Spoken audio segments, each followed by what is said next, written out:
네, 안녕하세요. 2021년 7월 13일 라디오 공천 뉴스란 소식을 시작하겠습니다. 첫 소식은 코로나 소식을 전해드리겠습니다. 지금 7월 11일 신규 확진자가 1,100명입니다. 그래서 이제 오늘 어제자 확진자가 좀 몇 명인지 아직 통계가 나오지 않은데 일단은 1,100명에 육박하는 것으로 지금 예측이 되고 있습니다. 그래서 어제가 1,100명이었고요. 그 전날은 1,324명, 그리고 그 전날 7월 9일 같은 경우는 1,378명이 나타나고 있습니다. 그래서 일주일째 1,000명이 넘고 있어서 좀 많은 분들이 지금 우려하고 있고, 수도권 같은 경우는 어제자로 해서 4단계가 적용이 됐습니다. 그 전주입니다. 그 전주 6월 29일부터 7월 5일까지 확진자 수를 보시면 794명에서부터 746명까지, 그리고 826명까지 700명과 800명을 유지하던 것이 지난주에는 이렇게 1,000명을 넘어서고 있는 상황입니다. 그래서 많은 분들이 좀 우려를 하고 있고, 정부에서도 긴급한 조치를 좀 취하고 있습니다. 금천구 확진자 수인데요.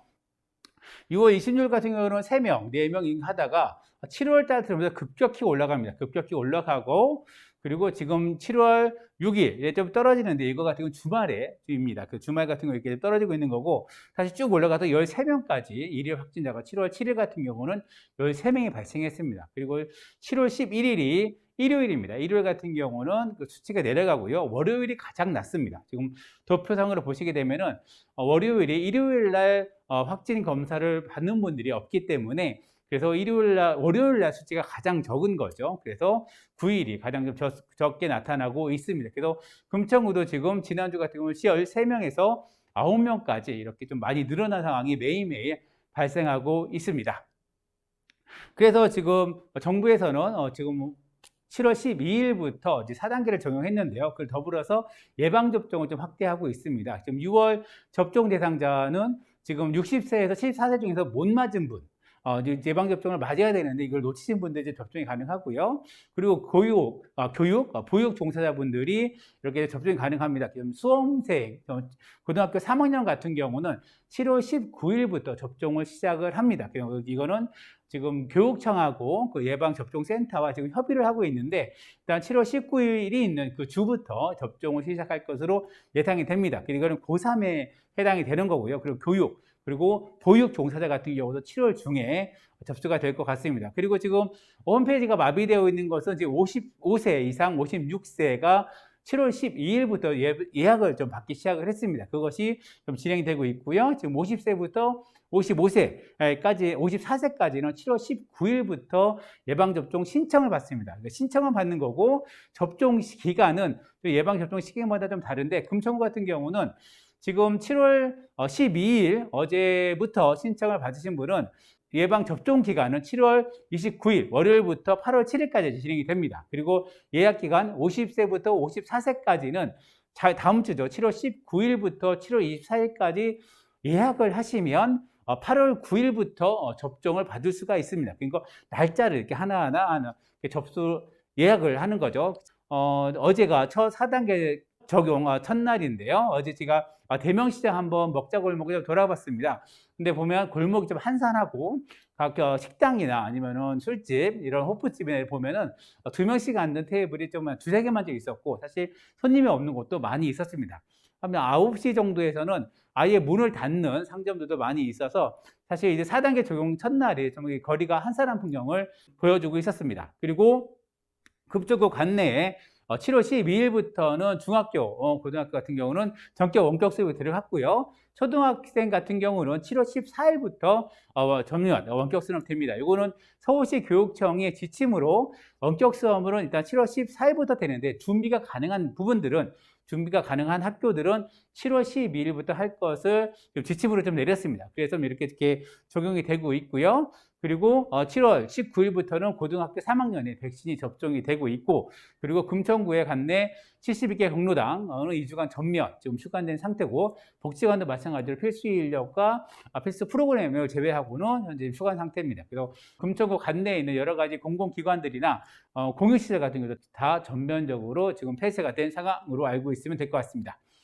그리고 지금 어린이집 같은 경우도 12일부터 전면 휴원이 되었습니다. 그래서 지금 긴급 보육을 실시를 하고 있는데요. 지금 보건복지부 같은 경우는 7월 12일부터 7월 25일까지 수도권, 경기, 서울, 인천 이 세 개 부분에 있어서 어린이집 휴원이 지금 진행되고 있습니다. 그래서 보건복지부는 수도권 어린이집에 대한 휴원 실시를 명령을 좀 내렸고요. 여기 대해서 맞벌이나 아니면 한부모 가정 같은 경우는 긴급 보육을 서비스를 제공하고 있다고 좀 밝히고 있습니다. 그리고 예방접종에 대해서 말씀 좀 드리면 코로나19 예방접종 대응 추진단 같은 경우에서는 현재 지금 예방접종을 받고 있는 55세부터 59세 같은 경우는 지금 이달 26일에 31일 그죠? 아까 첫 주 예방접종 예약과 예방접종 예약에 따라서 그 첫 주에 하는 것은 예약은 일시 중단한다고 밝혔습니다. 왜냐하면은 보유한 백신이 다 됐고 다음 달 그러니까 요 다음 주죠. 다음 주 8월 2일부터 7일까지의 예약도 확보된 물량분이 예약분이 소진되면 마감된다라는 부분에서 지금 많은 분들이 예약을 하기 위해서 좀 몰리고 있는데 사실 예약을 일찍 하게 되면은 날짜를 선택하시기 때문에 빠른 날짜를 선택해서 그 부분이 빨리 마감되는 것입니다. 그래서 예약이 늦게 하시면은 좀 더 늦은 날짜에 접종을 받을 수밖에 없다는 점 알아주시면 좋을 것 같고요. 현재 지금 서비스가 어제 같은 경우도 제 지인분이 한번 예방접종을 신청하려고 했는데 이때 대기인 수가 많다 보니까 홈페이지가 잘 열리지 않는 문제도 또 있었습니다. 그래서 많이 좀 늦어지고 있는 부분들이 좀 있습니다. 그 부분을 감안하시면 좋을 것 같습니다. 이번엔 다른 소식입니다. 금천구의 자살자 현황인데요. 지금 2014년부터 19년까지의 상황입니다. 지금 자살자 현황 같은 경우는 금천 2019년이 가장 최신 자료로 좀 업데이트 되어 있습니다. 통계청에서. 그래서 좀 그 부분 최신 자료가 2019년 점을 감안하시면 될 것 같은데요.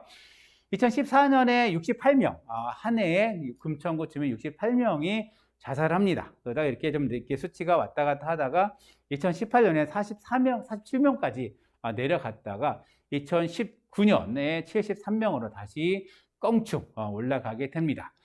이러한 자살률에 대해서 한번 좀 고민해 봤는데요. 자살률은 아까 자살자가 있지 않습니까? 그래서 인구 10만 명당 자살자의 비율을 따라서 명으로서 나눈 건데요. 금천구 같은 경우는 2014년에 28.9명이었다가 2019년에 31.8명으로 높아지게 됩니다. 지금 주황색이 금천구의 자살자 비율이고요. 지금 이렇게 회색이 서울의 자살자 비율입니다. 금천구 같은 경우는 자살자 비율이 서울 평균보다는 매번 높습니다. 2018년만 이렇게 좀 낮은 측면이 있는데요.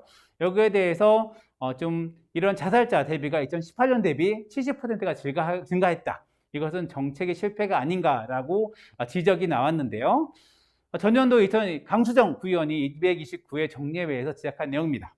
2018년 수치보다 무려 55.3%가 상승했다. 예산의 부족 때문인지 아니면 정책의 실체 때문인지 통제할 수 없는 요인 탓으로만 돌리기에는 너무나 뼈아픈 결과라고 지적을 했는데요. 그래프에다 보시면 아시겠지만 2018년, 2019년이 큰 차이가 있습니다.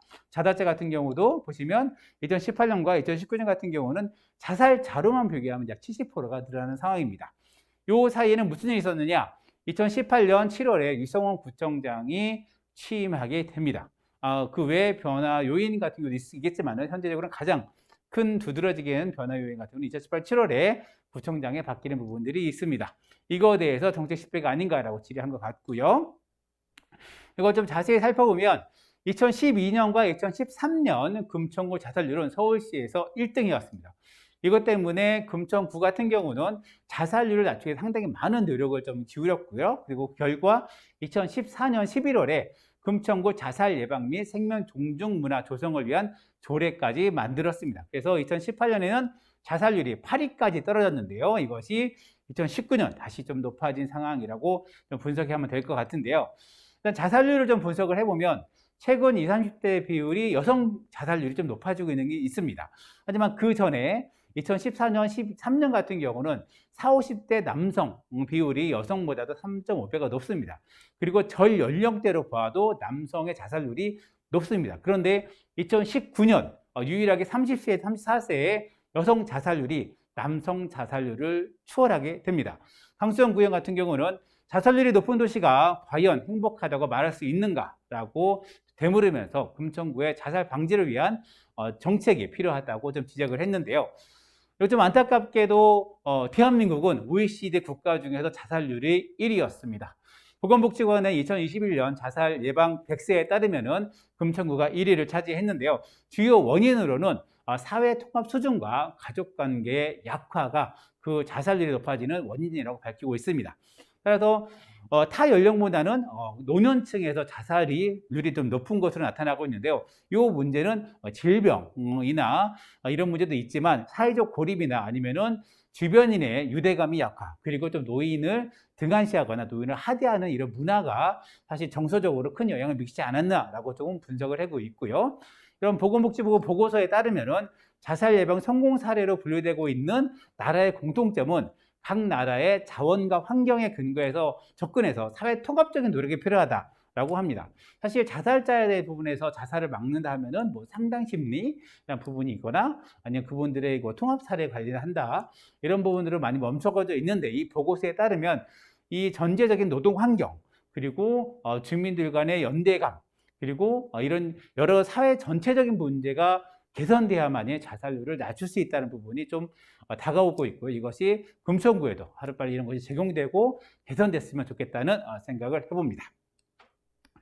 다음 소식입니다. 이 사진이 금천구청 앞인데요. 금천구청에 한 8시 반, 9시 정도부터 한 10시, 11시까지 진행되고 있습니다. 여기를 지나시는 분들은 이걸 많이 보셨을 것 같습니다. 현수막을 보시면 청소업체 배불리는 건 단 한 가지. 금천 구민들이 아무것도 하지 않는 것입니다라는 피켓도 보이고요. 구청과 그리고 업체 간의 부당거래 의혹이라고도 현수막이 좀 보입니다. 금천구의 최고의 비리는 바로 환경, 그렇죠? 네가 최고야 라는 현수막도 보이는데요. 금천구의 청소 위탁 노동자들이 환경분해 노조가 금천구청과 금천 청소경영업체에 대해서 감사원 감사 청구를 진행했습니다. 이게 7월 7일 감사원 시민감사 청구를 한 건데요. 일단 청구 내용은 이겁니다. 용역사업비 횡령 및 정부 지침 위반 그리고 금천구의 그 사업자죠. 이게 못하네요. 사업자 입찰 참가 허용 및 정부 지침 위반 그리고 최근 2년간 사업평가 1위 업체가 탈락하는 등 선정 과정에서 행정처리 위법성과 입찰 담합 여부에 대한 내용을 청구를 했습니다. 그래서 노동조합 같은 경우는 4월 12일부터 구청 앞에서 지금 집회를 계속 진행하고 있고요. 351명의 주민의 서명을 받아서 시민감사를 청구했습니다. 이 결과에 따라서 금천구에 반향이 좀 있지 않을까 생각이 듭니다. 네, 저희가 좀 전해드린 바가 있는데 시흥오동 은행공원이 공사 중이었고 거기에 친일 시인이죠. 친일 시인 서정국의 시주가 있다는 걸 알려드렸었는데요. 결국 철거가 됐습니다. 7월 1일 철거가 됐고요. 광복회 금천구 지회 등 시민단체가 요구를 했고요. 이분들의 요구와 그리고 시흥오동 주민센터 내 그 주민 설문조사 를 통해서 다양한 주민 의견을 수렴해서 결국은 이렇게 철거가 됐습니다. 이것이 철거되는 날의 12 모습이고요. 이거는 철거 원래 요 위치에 있었는데 철거된 모습입니다. 지난 6월 10일은 이렇게 평화의 소녀상 앞에서 공사 중인 시흥오동 은행공원 친일 시인 서정주 시비를 철거하라라고 이렇게 기자회견도 하고요. 그리고 광복회 그리고 금천 문화 역사 포럼 그리고 사단법인 마을인 교육 등이 좀 주민 서명을 받아서 금천구청에 이렇게 민원을 제기하기도 했습니다. 그 결과가 철거로 이어진 것에 대해서 사실 민족의 정기를 바로 세우는 것 그리고 친일 청산의 문제를 늦었지만 진행하고 있는 것에서 환영한다는 논평도 냈습니다.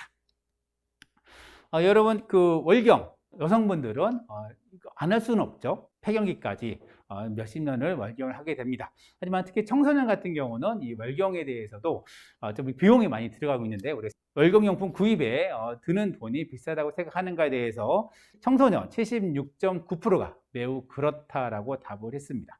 2016년에 뉴스가 있었습니다. 청소년들이 생리대를 살 돈이 없어서 신발 깔창과 휴지로 월경을 버티고 있다는 뉴스가 나타났습니다. 사회적으로 큰 문제가 있었고 많은 부분들이 이 부분에 대해서 집중을 하게 됐습니다. 그래서 2019년 구로 같은 경우는 서울시 자치구 최초로 여성 청소년 생리용품 보편 지급 조례를 만듭니다. 그리고 2020년 하반기부터 고등학교 3학년부터 이것을 적용해서 청소년들에게 생리대를 한 1인당 30개, 월 30개씩 쓸 수 있게 했습니다. 생리대 보관함을 만들어서 거기에서 자유롭게 가져갈 수 있게 만들었는데요. 서울시도 2019년에 서울시 청소년 월경용품 보편 지급 지원 조례를 가결을 했습니다. 하지만 아직은 시행되고 있지 않는 게 현상인데요. 이거에 대해서 서울시 청소년 월경용품 보편지급 운동본부가 이런 설문조사를 발표하면서 청소년들에 대해서 월경용품을 지급해야 된다라고 좀 주장을 하고 있습니다. 좀 더 자세히 살펴볼 건데요. 비용이 부담돼서 월경용품 구입을 망설인 적이 있나요? 라고 대해서 31.1%는 매우 그렇다. 43.6%는 종종 그렇다입니다. 두 개 합치면 약 74%의 청소년들이 비용이 부담돼서 월경용품 구입을 망설였던 거고요. 생리대를 아끼려고 권장 시간, 사용 시간이 4시간인데요. 4시간을 넘겨 사용한 적이 있다는 부분이 74%, 그리고 휴지나 수건 등을 사용한 경험이 있는 청소년도 12%입니다. 2016년에 깔창 생리대로 한번 많은 부분들이 공부를 했었는데 6년 동안 단 한 걸음도 개선되지 못한 게 아닌가라는 지적이 좀 이어지고 있습니다. 그리고 코로나19가 더 심각해지고 있는데요. 코로나19의 월경용품 구입에 대한 비용이 더 늘어났다라고 시작한 분들이 매우 그렇다가 19.1%, 그리고 종종 그렇다가 23.8%입니다. 그래서 약 40%에 달하는 분들이 코로나 이후에 월경용품 구입에 대한 부담이 더 늘었다라고 좀 답을 하고 있는데요. 이거는 사실 청소년들을 보호하고 있는 부모 세대들이 코로나19로 해서 가계 소득이 줄어드는 문제들이 발생하고 거기에 따라서 부담이 더 늘어나지 않나라고도 분석이 가능하고요. 그리고 학교가 보건시설, 그리고 지역아동센터, 도서관 등의 공공시설에 제공하는 월경용품을 이용해 본 적이 있는가라는 부분에 대해서 종종 그렇다, 그리고 잘 모르겠다 했는데 종종 그렇다가 약 33.2%가 이용을 합니다. 하지만 제공 장소가 적어서 실제 사용이 어렵다고 답하는 부분들이 58%, 그리고 다른 사람의 눈치가 보이거나 아니면 교사 등으로부터 면박을 받은 적이 있다가 51.1%라고 답을 해서 실제로 자유롭게 이용하지는 못하고 있는 현상이 발생하고 있습니다. 사실 광주광역시 같은 경우는 올해 7월부터 정부의 생리대 지원 대상, 그러니까 취약계층에게 생리대를 지원하고 있습니다. 이 대상이 아닌 만 16세에서 18세의 청소년 19,000여 명에 대해서 생리용품을 무상 지원할 계획을 잡혀 있고요. 경기도 같은 경우도 7월부터입니다. 7월부터 만 11세부터 18세 10만여 명에 대해서 지원을 합니다. 전라북도 교육청 같은 경우는 중고등학교 학생들에게 1인당 연 25,000원의 현물을 지원하는데요. 금액을 좀 늘리려고 지금 노력을 하고 있다고 합니다. 기본소득당의 용해인 의원이 또 이런 전국 16대 광역도시에 대해서 분석을 한 바 있는데요. 이 용 의원은 저소득층에게만 월경용품이 지원돼야 한다는 생각은 좀 벗어나고 사실 월경권은 모두의 권리임을 기억하는 날이 왔으면 좋겠다는 바람을 전했습니다. 월경은 선택할 수 있는 것은 아니죠. 그렇기 때문에 여성분들의 기본권을 위해서도 좀 지급이 되면 좋지 않을까 생각이 듭니다. 다음 소식입니다. 작년 금천구 일자리 예산 집행률이 63.2%에 그친 것으로 나타났습니다. 사실 금천구에서 일자리 모집하는 것은 평년에는 약 32억 원의 예산을 투여를 합니다. 그래서 약 300명이 진행하는데요. 작년에 코로나 시국에 따라서 국비가 82억이 내려왔습니다. 그래서 평소에 300명 모집하는 것을 2,000명으로 확대해서 했는데 결국에는 모집을 다 못 채웠습니다. 못 채우고 남은 돈 30억을 반납하게 됐는데요. 그런데 또 올해는 이 국비가 내려오던 것이 멈췄습니다. 그래서 올해는 예년처럼 30억을 좀 투여를 했고요. 그러다 보니까 예산 부족을 해서 300명 모집에 900명이 몰려서 600명이 탈락하는 상황이 발생했습니다. 여기에서 윤영희 구의원은 신청한 사람이 없다고 얘기하지만 지역에서 보면 몰라서 못하는 분들도 많다. 이거 좀 더 많이 알려야 됐어야 된다라고 아쉬움을 좀 표했고요. 윤명기 구의원 같은 경우도 코로나 시국에서 제일 중요한 게 일자리다. 일자리 창출과에서 예상 집행률이 63.2% 낮은 것은 문제가 있다라고 좀 강하게 지적을 했습니다. 채우려고 노력했다고 하지만 얼마나 많은 분들이 그것을 정말 알고 주변에 참 찾아보면은 일자리를 찾는 분이 상당히 많이 있습니다. 그래서 금천구가 좀 더 적극적으로 이런 일자리 정책이나 아니면은 국비나 아니면은 시비에서 받을 수 있는 일자리에서 좀 많이 적극적으로 알렸으면 좋겠다는 생각이 듭니다. 다음 소식인데 이번엔 서울시 소식입니다. 쉬운 책, 힘든 책, 어려운 책. 누구나 이렇게 자기가 느꼈을 때 나에게는 이건 쉬웠어, 이건 힘들었는데 이건 어려웠다 라는 책이 있는데요. 서울시 50% 재단에서 올해의 책 캠페인을 좀 벌이고 있습니다. 그래서 부제는 쉬운 책, 힘든 책, 어려운 책입니다. 그래서 중장년에게 책 읽는 즐거움을 알리고 그리고 자기 개발을 위한 독서 문화를 확산하자는 취지로 진행이 되고 있는데요. 자기에게 이런 책들을 선택해서 보내는 것입니다. 그래서 참여 방법은 50% 홈페이지에서 좀 검색하시면 참여가 가능합니다. 요거는 좀 정정 보도인데요. 2027년 제1차 협치회의 정례에 개최했다고 지난번 시간에 저희가 좀 안내 말씀을 드렸는데요. 7월 8일 제3기 협치회의가 개최했는 건 맞습니다. 근데 제가 이 사진을 보고 이분들이 위원으로 선정됐다고 말씀을 드렸는데 이 사진은 2019년에 이촉직 사진인 것을 나중에 알게 됐습니다. 그래서 좀 알려드리고 이분은 2기 협치위원이라는 것을 알려드리겠습니다. 네, 뉴스라인은 라디오 금천과 마시면 금천인이 함께 만듭니다. 저는 진행의 이성호였고요. 규세리는 김옥용, 신선은 PD가 함께했습니다. 감사합니다.